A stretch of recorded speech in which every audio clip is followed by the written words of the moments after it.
Hey, Karen and Pedro, it's Dominique again, and Kelly provide you another weekly update. As you can see, we do have material behind me.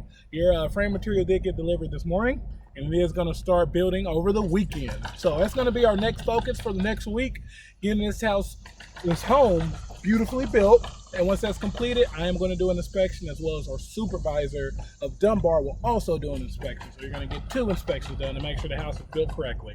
And then we'll get everything prepared for mechanicals. If you have any questions, feel free to reach out. Have a good one.